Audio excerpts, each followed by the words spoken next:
Buenas tardes, les damos la bienvenida a todos los participantes a esta sesión de capacitaciones que es financiada por la cuarta convocatoria de responsabilidad social de la Fundación Universitaria del Área Andina. En esta oportunidad para la recuperadora Macaba vamos a iniciar con la capacitación para trabajo en alturas.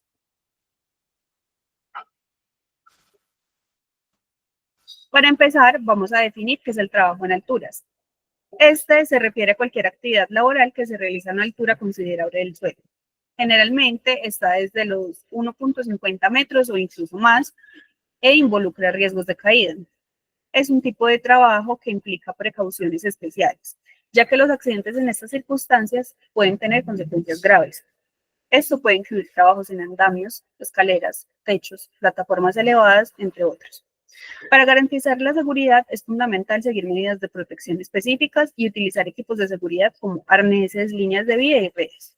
Además, todos los trabajadores que realicen este tipo de tareas deben estar debidamente capacitados y conscientes de los riesgos y de cómo prevenirlos. En esta capacitación vamos a aprender sobre los riesgos asociados al trabajo de alturas y las buenas prácticas para saber cómo reducirlos. Riesgos de alturas en la recuperación de reciclaje. Al trabajar en alturas, enfrentamos varios riesgos que pueden generar accidentes graves o incluso la muerte. Los principales riesgos incluyen caídas a diferentes niveles, tanto de personas como de objetos. Las caídas pueden ocurrir al perder equilibrio, resbalar o tropezar. También pueden ser por mal uso o falla del equipo que se le proporciona al trabajador. Lesiones severas. Estas son consecuencias de los diferentes riesgos a los que nos podemos ver expuestos. Una caída, incluso a baja altura, puede provocar fracturas, traumatismos o lesiones incapacitantes. Y en casos más extremos, incluso podemos llegar a un caso de muerte, ya que una caída desde gran altura puede ser fatal. También identificamos dos principales factores de accidentalidad, como lo son los factores humanos con características como físicas, psicológicas o de formación. Esto incluye el comportamiento de los trabajadores, la falta de atención, el cansancio extremo o no seguir los procedimientos de seguridad establecidos. Y los factores materiales que tienen características como equipos de protección, factores meteorológicos, orden y aseo. El mal estado de los equipos, las instalaciones inadecuadas o el uso incorrecto de herramientas son causas materiales que aumentan el riesgo. Los equipos más comunes en trabajos en altura pueden ser escaleras simples, fijas o de tijeras, andamios, techos o tejados. Existen diversos equipos que se utilizan habitualmente en los trabajos en alturas. Estos pueden llegar a ser los más comunes. Les voy a explicar uno a uno de los que vimos anteriormente para poder tener una idea de dónde los podemos ver ubicados dentro de diferentes áreas de trabajo. Las escaleras de mano son un aparato portátil que consta de dos piezas paralelas, ligeramente convergentes, unidas a intervalos por travesaños que sirven para subir o bajar de un nivel a otro, como podemos ver reflejado en la imagen. Estas pueden ser, las que vemos en la imagen son de mano, pero estas pueden ser simples, fijas o de tijera, y es importante que se utilicen de manera segura, con una base firme y sin exceder su capacidad indicada, como lo podemos ver en la ficha técnica de cada elemento. Las escaleras pueden generar riesgos de caída de desnivel debido a que éstas se encuentren en malas condiciones o sean inadecuadas para el trabajo a realizar, uso o disposición incorrecta o uso de elementos sustitutos, como podemos ver incluso en algunas ocasiones, gentes paradas en sillas intentando llegar a un nivel más alto, cuando no es el elemento correcto para realizar este trabajo. Los andamios. Es una estructura o plataforma elevada que se construye de manera temporal y es usada para soportar personas y materiales con el fin de efectuar trabajos en sitios inaccesibles desde pisos firmes. Estos deben estar bien instalados y contar con protección lateral, como lo vemos en la imagen, que son una especie de base firme para el suelo, y para acceder a él también debemos contar con ciertos elementos que ahorita les comentaba. Los peligros de estos andamios pueden ser caídas de personas a un nivel más bajo, caídas de personas a un mismo nivel, manipulación inadecuada de los componentes, contacto con materiales puntiagudos, uso de componentes en mal estado, modificaciones no autorizadas, caídas de objetos, caída del andamio si no está bien asegurado y sobrecarga del andamio, es decir, ponerle más peso del que está en su ficha técnica que puede soportar. Los techos y tejados. Trabajar sobre ellos implica riesgos adicionales, especialmente si las superficies son resbaladizas o frágiles. En estos casos, es esencial contar con las medidas de protección adecuadas. Durante la realización de estos trabajos en cubiertas o techos y tejados, es importante tener en cuenta lo siguiente. Nunca pisar directamente sobre cubiertas de escasa resistencia.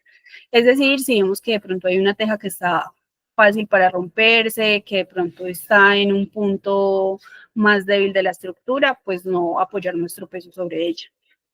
Recordar que el riesgo aumenta al crecer la inclinación. Es decir, entre más inclinado está el techo sobre el que nos estamos parando, pues mayor riesgo hay de que de pronto nos podamos caer. Y no realizar trabajos en alturas con condiciones ambientales malas. Estos techos y tejados claramente están expuestos al sol y la lluvia. Entonces, en momentos donde hay de pronto una lluvia, el tejado se encuentra húmedo y es más fácil que nos podamos resbalar.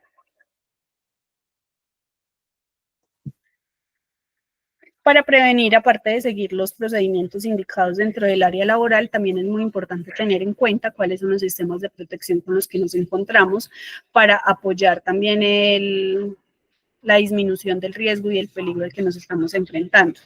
Para eso hay sistemas de protección para caídas pasivos y activos. Aquí les vamos a explicar los pasivos, que son los barandas, guardapiés, cercas y barricadas, redes, mallas y cubiertas. Las barandas son las colocadas alrededor de áreas elevadas para evitar que las personas se acerquen al borde. Estas no las podemos encontrar incluso dentro de casas, que también los podemos llamar como el mirador, donde podemos encontrar una cerca, una baranda, que nos impide que al perder el equilibrio podamos caer al vacío. El guardapiés. Son barreras bajas en los bordes de plataformas para evitar la caída de objetos. Este es más común que lo encontremos en estructuras industriales. Son un poco más bajos que las barandas, pero tienen un propósito muy similar y es garantizar que en caso de un accidente o de la materialización de un riesgo, pues haya una caída hacia un vacío. Las cercas y barricadas se utilizan para delimitar áreas peligrosas y evitar el acceso no autorizado. Lo que podemos ver que delimita empresas privadas, construcciones a las que no puede acceder cualquier persona por el riesgo de un accidente.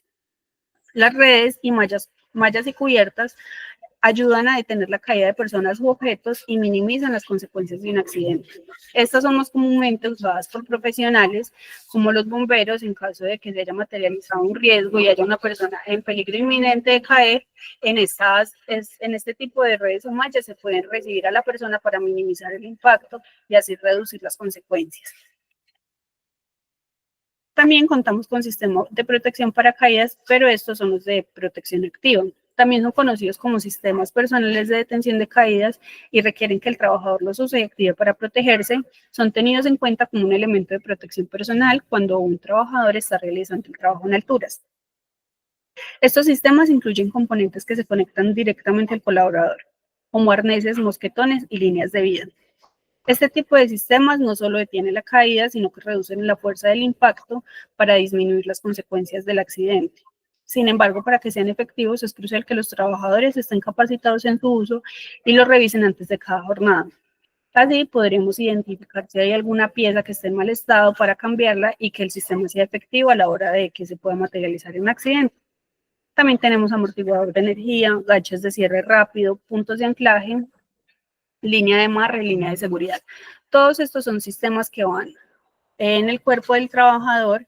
Él debe saber cómo usarlos para de esta manera poder prevenir un accidente mayor. Para finalizar, quiero agradecerles por su atención y participación. Hemos visto la importancia del trabajo en alturas y los riesgos que este tipo de tareas implican. También discutimos los equipos más comunes que se utilizan y lo más importante, los sistemas de protección tanto pasivos como activos que pueden salvar vidas si se utilizan correctamente. Recuerden siempre que la seguridad es una responsabilidad de todos. Cumplir normas y procedimientos no solo protege su bienestar, sino también el de sus compañeros. Y el uso adecuado de los equipos de protección, la correcta planificación del trabajo y la atención constante a los riesgos pueden hacer la diferencia entre regresar a casa sanos y salvos o sufrir un accidente. Muchas gracias. Bueno, muchas gracias a las ingenieras presentes y a la ingeniera Valentina Villa que nos está exponiendo hoy acerca de los elementos de protección personal y de las medidas de cuidado. Seguimos en esta serie de conferencias apoyadas por la cuarta convocatoria de responsabilidad social, de la cual somos beneficiadas y hemos podido llegar a comunidad, hemos podido llegar a Dos Quebradas Risaralda, dando un apoyo a la recuperadora Macaba para que siga su proceso de mejora de capacidades hasta convertirse en una ECA ambiental. Muchas gracias a todos.